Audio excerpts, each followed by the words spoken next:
Alors, l'objectif de la séance, là, est double. Le premier, c'est de paramétrer, paramétrer le plateau de la machine par rapport à la buse, de savoir où va se situer le plateau par rapport à l'extrudeur. Et le deuxième objectif, c'est de faire un petit test, avec un petit fichier STL qui permettra de voir si elle est correctement configurée. Donc on aura besoin de se munir de ce fil avec un fiche jack et un petit à l'extrémité de cette petite pièce en plastique et un capteur. Donc ça, il va falloir le mettre sur la platine où est situé l'extrudeur pour qu'il puisse faire une succession de points sur le plateau afin de faire un palpage, afin de savoir comment va-t-il se situer par rapport à l'extrudeur et après mettre les hauteurs correspondantes. Bon, donc je vais dans un premier temps lancer le logiciel, qui s'appelle Repeater Host.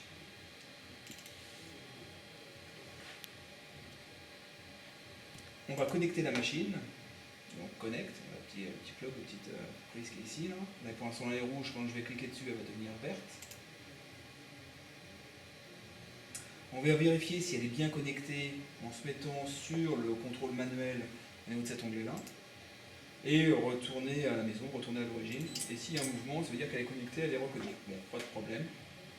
Donc si vous avez bien téléchargé le logiciel Repeater Host de chez RedTrap France, là, vous allez avoir un onglet supplémentaire par rapport à le Repeater Host classique qui s'appelle MicroDelta Rework. Cliquez dessus, vous allez marquer lancer la calibration.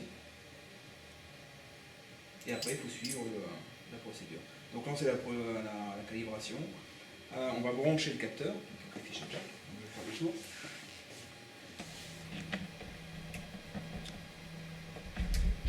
Hop.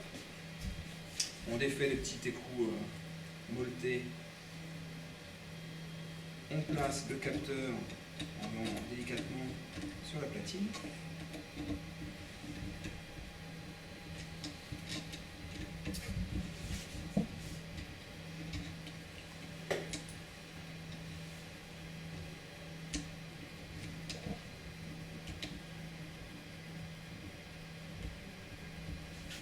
Il faut quand même le serrer modérément, mais bien correctement pour que la surface du capteur soit bien en contact avec la platine. Donc voilà, c'est bon, c'est bien stable. On fait attention au fil derrière qui ne soit pas sous le capteur et on va lancer la calibration. Donc pour lancer la calibration, on va faire poursuivre. Oui. Et là il va commencer son palpage. Alors ça va être redondant, il va faire au moins 3 ou 4 fois 4 cycles. 3 palpages. Une fois qu'ils seront correctement validés, il fera un cycle multi-palpage sur tout le plateau. Ça, ceci, ça va afin de définir la forme du plateau. Est-ce qu'il est bien blanc? Est-ce qu'il y a des défauts de forme?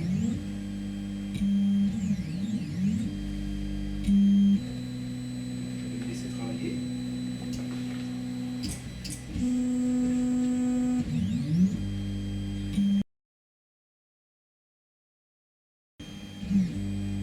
Donc là, on est passé dans la deuxième phase. Sur le même plateau, il va palper une quinzaine de fois pour avoir encore plus de précision quant à la forme du plateau. Et en attendant que le palpage se fasse, vous préparez une petite feuille que vous allez plier en deux pour le mettre sous la buse pour donner la distance entre la buse et le plateau pour la première couche.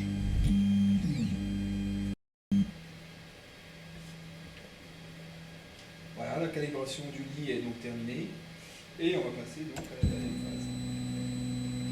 Alors pareil, on peut lire le petit consigne qui est donné.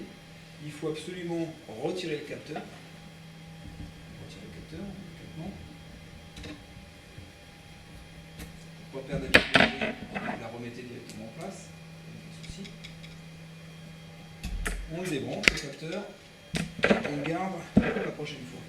Et maintenant, on va faire poursuivre.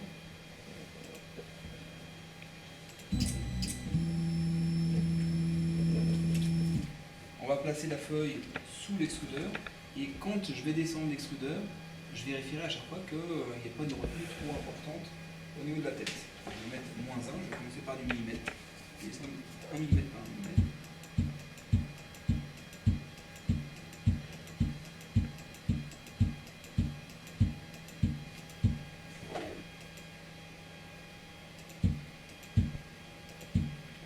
Quand je suis à peu près à 1 mm du bas, bien évidemment, je ne vais pas descendre millimètre par millimètre, mais je vais descendre par un dixième ou 0,5 centième, par 5 centièmes par 5 centièmes.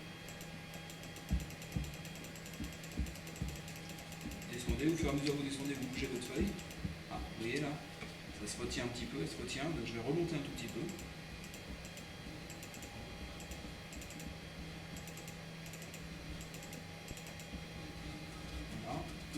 Là, je sens que j'ai un petit point dur, une petite retenue, mais pas excessive. Je vais considérer que le réglage est correct. Je sauve la calibration. Et je suis prêt à imprimer. Donc pour imprimer notre fichier test, il suffit de le charger. Vous avez normalement un exemple qui est directement dans la microcarte SD qui est dans la machine. Elle s'appelle Spool Holder. Hop, je valide. C'est un G-code. Elle va apparaître...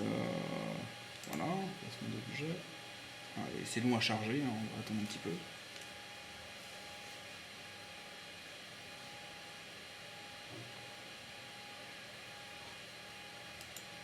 Voilà, elle est ici, là, en faisant une prévisualisation, on la voit bien au centre du plateau. Puis on va lancer l'impression. Voilà. Je lance l'impression. Donc dans un premier temps, le plateau chauffant va rentrer en température. Là, c'est à peu près 60 degrés. On le voit sur cette figure-là. Actuellement, il est à 22 degrés 9 et la consigne est de 60 degrés. Une fois que le plateau est chaud, l'extrudeur de la même manière va chauffer jusqu'à 195 degrés. Actuellement, il est à 43 degrés et ça va aller jusqu'à 195. Quand les deux sont à la température sélectionnée, l'impression va pouvoir démarrer. On peut le voir aussi sur les courbes de température qui sont ici dans cet onglet-là. Donc on voit la consigne de l'extrudeur, la consigne du plateau chauffant, et on voit la courbe de température réelle du moment là, qui va croître jusqu'à atteindre la consigne. Une fois que ça a atteint, l'impression va pouvoir se faire.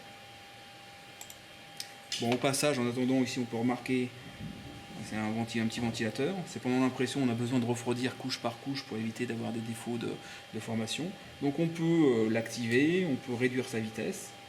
Ici c'est le débit de matière et ici c'est la vitesse d'avance. Actuellement elle est à 100%. On pourrait la pousser, la forcer à 100, 150, 200% pour aller plus vite.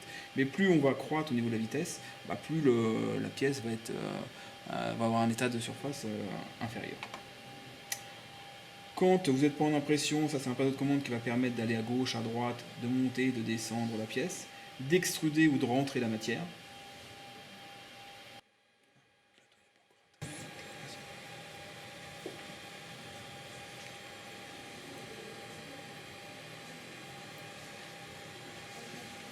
Alors ce qui est intéressant sur cette interface graphique là, c'est qu'on voit la dépose du fil. Alors vous voyez, quand elle vient juste d'être posée, elle est très liquide, elle est très chaude, elle est rouge, et au fur et à mesure que le temps passe, en fait elle va bleuir, ça veut dire qu'elle va se figer, elle va durcir parce qu'elle s'est refroidie un petit peu. Donc là c'est pas mal, ça permet de voir donc, la trajectoire et de voir surtout sa manière de refroidir dans le temps.